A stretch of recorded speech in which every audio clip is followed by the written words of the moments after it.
জলের দাবিতে রাস্তা মেরামতি গাড়ি আটকে বিক্ষোভের মুখে শান্তিপুর পুরসভার ৩ নম্বর ওয়ার্ডের কাউন্সিলর। স্থানীয়দের দাবি আগে পানীয় জল, পরে রাস্তা। বহুদিন ধরে জল সংকটে ভুগছেন এলাকাবাসী। এই মুহূর্তে যে খবরে নজর রাখছি, বিক্ষোভের মুখে শান্তিপুর পুরসভার ৩ নম্বর ওয়ার্ডের কাউন্সিলর।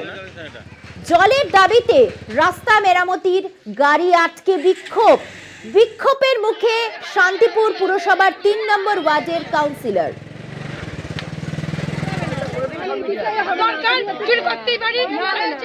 আমাকে একটু সময় দেন, আমি করে দেবো বলছি। এটা জলের কানেকশন না এটা?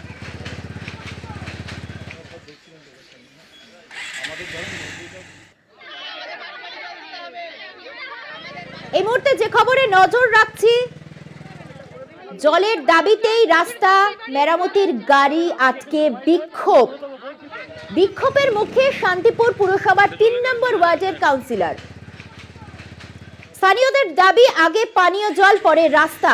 এই বিস্তারিত জানবো, ফোন লাইনে রয়েছেন আমাদের প্রতিনিধি রূপম রায়। এই মুহূর্তে কি পরিস্থিতি? দেখো, যে ঘটনা ঘটেছিল দুপুরবেলাতে, অর্থাৎ এই যে জলের দাবি করেছেন এলাকাবাসীরা, তারা জানাচ্ছেন যে বহুদিন ধরে তারা জল পাচ্ছেন না। অর্থাৎ ৩০ থেকে ৪০টি পরিবার প্রায় ওই একই জায়গাতে থাকেন, তাদের দিকে জলের কোনো কানেকশন দেয়নি, কিন্তু শান্তিপুর জুড়ে জলের কানেকশন দেওয়া হয়েছে পৌরসভার পক্ষ থেকে, সেটাই জানানো হচ্ছে। তবে নতুন করে যে রাস্তা তৈরি হচ্ছিল, সেই রাস্তা তৈরির আগে তারা চাইছিলেন যে আগে রাস্তার কাজ না হয়ে যেন জলের কাজটা হয়, তারপর যেন রাস্তা করা হয়।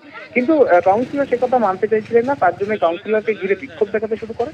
পরবর্তীতে কাউন্সিলর সেখানে কোনো রকম সদস্য দিতে না পারলে শান্তিপুর থানার পুলিশ সেখানে যায়, এবং পুলিশের তৎপরতায় সেখানে নতুন করে রাস্তার উপরে যে পাইপ লাইন বসানোর কাজ, সেটা পৌরসভাকে জানানো হয়। পৌরসভা সেখানে পাইপ লাইন বসাবে বলে আশ্বাস দেয়, এবং পরবর্তীতে তারা এই বিক্ষোভ তুলে নেয়। যদিও পরবর্তীতে এখনো পর্যন্ত যেটা খবর পুলিশ সূত্রে, যে এই যে ঘটনা ঘটেছিল বা এলাকাবাসীরা ক্ষিপ্ত হয়েছিল, তারা এখন যথেষ্টই শান্ত হয়েছেন, এবং আশা করা যাচ্ছে আগামী কয়েকদিনের মধ্যে এই পাইপ লাইনের কাজও শুরু হবে, এবং তার সঙ্গে সঙ্গে রাস্তার কাজও শুরু হবে।